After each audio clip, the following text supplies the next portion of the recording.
Hi friends, ఈరోజు నేను చూపించబోయే రెసిపీ సీమంకాయతో రొట్టె.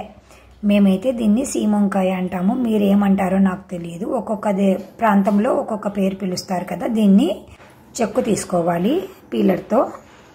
ఇలా మనం చెక్కు తీసుకుని దాన్ని తురుముకోవాలి, సన్నగా తురుముకోవాలి. దీన్ని తురుముకున్న తురుమును ఒక బౌల్లో వేసుకోవాలి. ఈ తురుములోనే సన్నగా తరిగిన ఉల్లిపాయలు వేసుకోవాలి, సన్నగా తరుముకున్న కొత్తిమీర వేసుకోవాలి. పచ్చిమిర్చి ముక్కలను మిక్సీ జార్లో వేసుకొని ఇందులోనే వేరుశనగపప్పు, తగినంత ఉప్పు వేసుకొని కొంచెం పలుకులు పలుకులుగా ఉన్నట్లుగా మిక్సీ పట్టుకోవాలి. ఇలా మిక్సీ పట్టుకున్న ఈ పేస్టును కూడా ఈ తురుములోనే వేసుకోవాలి.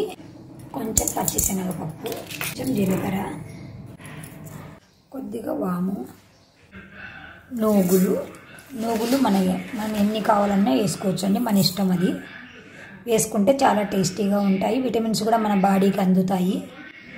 వీటన్నింటిని బాగా కలిసేటట్టు కలుపుకోవాలి.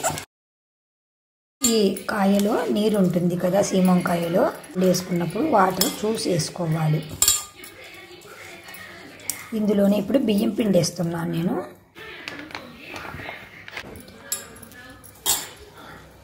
మనకు ఈ చెమ్మకు తగినట్లుగా మనకు ఎంత పడుతుందో అంత చూసుకొని వేసుకోవాలండి. ఈ విధంగా ముద్ద అయ్యేటట్టు బాగా కలుపుకున్న తర్వాత మనకు రొట్టెకు తగినట్లుగా ఇలా ముద్ద చేసుకొని పాలిథిన్ కవర్ ఉంటుంది కదా, ఆయిల్ది కానీ చక్కెరది కానీ మీ దగ్గర ఏ కవర్ ఉంటే ఆ కవర్ పైన కొద్దిగా ఆయిల్ అప్లై చేసి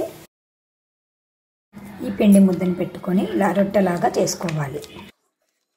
ఇలాగా తట్టుకున్న దానిని పెన్నం పెట్టి వేడి చేసి పెట్టుకున్నాను. వేడెక్కింది. ఇప్పుడు ఈ రొట్టెని తెచ్చి పెన్నం పైన వేయాలి. ఇలా పెన్నం పైన వేసుకున్నాక ఒకవైపు బాగా కాలాక రెండో వైపుకి టర్న్ చేసుకోవాలి.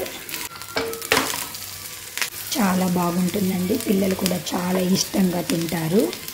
మనము ఏ కూరగాయలైనా పిల్లలు తినలేదు అని బాధపడకుండా ఏదో ఒక విధంగా వాళ్ళకి నచ్చినట్లుగా చేసి పెడితే తింటారండి. మీరు కూడా తప్పకుండా ఈ సీమంకాయ రొట్టెను ట్రై చేసి మీకు ఎలా వచ్చిందో మాకు కామెంట్ రూపంలో తెలియజేస్తూ ఉండండి ఫ్రెండ్స్. ఇలాగ రెండు వైపులా కాలాక సర్వ్ చేసుకోవడమే ఫ్రెండ్స్. ఎంతో ఈజీగా ఎంతో విటమిన్స్ ఉన్న సీమంకాయ రొట్టెను రెడీ చేసుకున్నాం ఫ్రెండ్స్. చాలా టేస్ట్ ఉంటుంది ఫ్రెండ్స్. పాలిథిన్ పేపర్ మీదైనా కూడా తట్టుకొని వేసుకోవచ్చు, లేదంటే ఇట్లా పిండి ముద్దను తీసుకొని డైరెక్ట్గా కొంచెం ఆయిల్ వేసుకున్న తర్వాత ఇలా డైరెక్ట్గా పెన్నం పైన కూడా ఇలా తట్టుకోవచ్చు ఫ్రెండ్స్. రొట్టెను ఎలా చేసుకున్నా ఒకటే ఫ్రెండ్స్, ఎలాగైనా చేసుకోవచ్చు. అది మీ అనుకూలాన్ని బట్టి చేసుకోండి ఫ్రెండ్స్.